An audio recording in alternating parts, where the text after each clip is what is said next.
तो यार दोस्तों, जो कार्टून थे वो हमारे बचपन का बहुत ही इम्पोर्टेंट पार्ट थे। हम उन्हें देखकर और उन्हें प्यार कर कर ही बड़े हुए हैं। कुछ कार्टून शोज़ तो ऐसे भी हैं जो पहले आते थे लेकिन अब बंद हो चुके हैं। अब जब हम उन दिनों के बारे में सोचते हैं तो हम ये सोचते हैं कि वो भी कितने बढ़िया दिन थे जब किसी भी बात की टेंशन नहीं होती थी और हम अपने मनपसंद शोज़ को देखते थे। लेकिन दोस्तों, जो दिखता है वो हमेशा सच नहीं होता।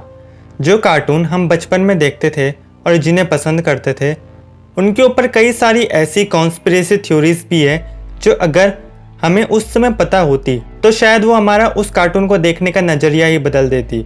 और उनमें से कई थ्योरीज तो बहुत ही ज़्यादा डार्क है जो शायद हमें उन कार्टून से नफरत करने पर भी मजबूर कर सकती है। तो दोस्तों, आज की इस वीडियो में मैं हमारे चाइल्डहुड शोज से रिलेटेड 3 कॉन्स्पिरेसी थ्योरीज के बारे में बताऊंगा। लेकिन उससे पहले अगर आप मेरे चैनल पे नए हैं तो चैनल को सब्सक्राइब करना मत भूलना और बेल नोटिफिकेशन को भी ऑल में कर देना। तो वीडियो स्टार्ट करते हैं। तो दोस्तों, जो सबसे पहली थ्योरी है वो हमारे सबसे प्यारे शो डोरेमोन से रिलेटेड है। अब दोस्तों, मैं पता है जो डोरेमोन है वो एक जापानीज मांगा पर बेस करके बनाया गया है जिसे जापान और जापान से बाहर भी टेलीकास्ट करा जाता है। और ये शो इतना ज़्यादा पॉपुलर है कि इसका जो फैन बेस है वो सबसे बड़े फैन बेस में काउंट होता है। अब हमें पता है कि इसमें एक डोरेमोन नाम का रोबोट होता है जो फ्यूचर से आया होता है ताकि वो नोबिता नाम के लड़के की मदद कर सके। जब भी नोबिता कोई मुसीबत में होता है तो डोरेमोन उसको गैजेट देता है और उसकी मुसीबत को दूर करता है। अब भला इस शो को ख़राब करने वाली कौन सी थ्योरी हो सकती है? तो दोस्तों, असल में ऐसा माना जाता है कि जो डोरेमोन शो है वो एक असली कैरेक्टर पर बेस्ड करके बनाया गया था। असल में जो नोबिता है वो रियल में एक लड़का था जिसे शिज़ोफ्रेनिया नाम की एक डिजीज़ थी। उस बीमारी की वजह से उसे लॉन्ग टर्म मेंटल डिसऑर्डर हो गया था। इस बीमारी की वजह से इंसान ऐसी चीज़ें इमेजिन करने लगता है जो असल में होती भी नहीं है, और इसी वजह से वो लड़का डोरेमोन को इमेजिन करता था जो कि असल में होता तो नहीं था, लेकिन क्योंकि उसको ब्रेन डिसऑर्डर था इस वजह से उसे उसकी इमेजिनेशन असलियत लगती थी। मतलब उसे लगता था कि सच्ची में एक डोरेमोन जैसा रोबोट है जो हमेशा उसके साथ रहता है। अब उसका कोई दोस्त तो नहीं था, ऐसा कोई नहीं था जो उसके साथ दोस्ती करे, और इसी वजह से शायद उसने डोरेमोन को इमेजिन करा था अपने दोस्त के तौर पर। और उसके बाद जब उस लड़के को डॉक्टर के पास ले जाया गया और जब डॉक्टर ने उसे समझाया कि डोरेमोन नाम का कोई भी तुम्हारी ज़िंदगी में नहीं है, तो वो बच्चा उस सच्चाई को बर्दाश्त नहीं कर पाया और उसने अपने डैड की बंदूक से आत्महत्या कर ली। तो दोस्तों, ये थ्योरी वाकई में बहुत ही डार्क है और अच्छा हुआ कि ये थ्योरी हमें बचपन में नहीं पता थी। अब दोस्तों, जो हमारी अगली थ्योरी है वो फिनियस और फर्ब से रिलेटेड है। दोस्तों, ये डिज्नी चैनल पर दिखाए जाने वाले सबसे बेस्ट शोज़ में से एक था।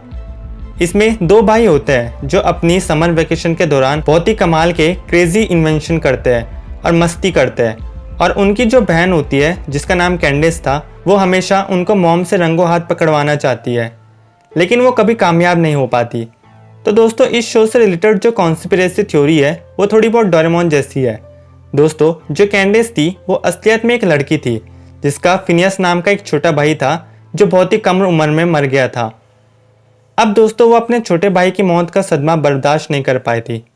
इसकी वजह से उसकी जो मेंटल स्टेट है वो थोड़ी ख़राब हो गई थी और उसका दिमाग उन चीज़ों को इमेजिन करने लगता था जो असलियत में है ही नहीं। वो फिनियस को इमेजिन करने लगती थी और उसे ऐसा लगता था कि जैसे वो बहुत ही खतरनाक चीज़ें बना रहा है।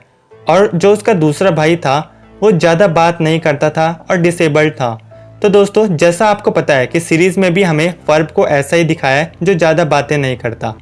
अब क्योंकि जो फिनियस और फर्ब है वो खतरनाक कारनामे कर रहे थे, वो सब उसके ही दिमाग की एक उपज थी। इस वजह से वो कभी भी अपनी मॉम को वो सब चीज़ें नहीं दिखा पाती थी जो उसका दिमाग उससे इमेजिन करवा रहा था।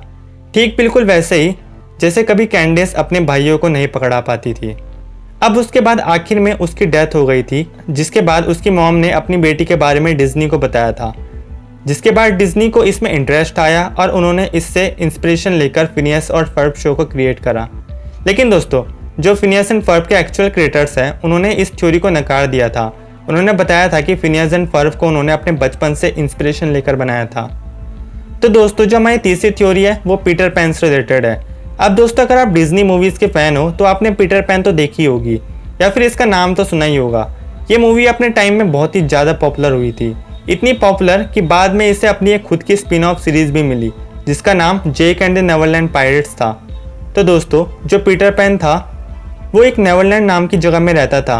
वो एक ऐसी जगह है जहाँ पर बच्चे कभी भी बड़े नहीं होते, मतलब वो हमेशा अपने बचपन में रह सकते हैं।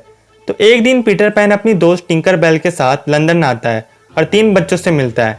टिंकर बेल उन तीनों बच्चों पर अपनी मैजिक डस्ट डालती है जिससे वो तीनों बच्चे उड़ने लगते हैं और फिर वह तीनों बच्चे पीटर पैन के साथ नेवरलैंड जाते हैं और फिर वो सब मिलकर कैप्टन हुक के नाम के एक बुरे पायरेट को हराते हैं। तो दोस्तों भला इस स्टोरी में क्या प्रॉब्लम हो सकती है? दोस्तों इससे रिलेटेड जो थ्योरी है वो सबसे ज़्यादा डार्क है। तो दोस्तों ऐसा माना जाता है कि जो नेवरलैंड है वो असल में कोई जादुई जगह नहीं है, बल्कि एक ऐसी जगह है जहाँ पर आफ्टर लाइफ के बाद जाया जाता है, मतलब ऐसी जगह जहाँ पे मरने के बाद पहुँचते हैं। और जो पीटर पैन है जिसे एंजल की तरह दिखाया गया है वो असल में एक डिमोनिक एंटिटी है जो बच्चों को मारकर नेवरलैंड ले जाती है। दोस्तों जो नेवरलैंड में जो बच्चे हैं वो इसलिए बड़े नहीं होते क्योंकि वो पहले ही मर चुके हैं और जो पीटर पैन है वो भी एक मरी हुई आत्मा ही है। दोस्तों हमने देखा है कि वहाँ नेवरलैंड में जो बच्चे हैं वहाँ पर हुक्का पीते हैं जो बच्चों के लिए तो बिल्कुल भी नहीं होता। जो पीटर पैन है वो लंदन में इसलिए आया था ताकि वो उन तीनों बच्चों को मार कर नेवरलैंड ले जा सके। और दोस्तों जो कैप्टन हुक है वो असल में यहाँ पर एक हीरो का रोल प्ले करता था जो उस जगह को ख़त्म कर पीटर पैन को हराकर ये सब किस्सा ख़त्म करना चाहता था। तो दोस्तों ये वीडियो आपको कैसी लगी? अगर वीडियो पसंद आई हो तो लाइक एंड शेयर जरूर करना और अगर आपको ऐसी और भी वीडियोस चाहिए तो मुझे कमेंट में ज़रूर बताना। बहुत जल्द मिलेंगे एक और नई वीडियो के साथ, तब तक के लिए गुड बाय।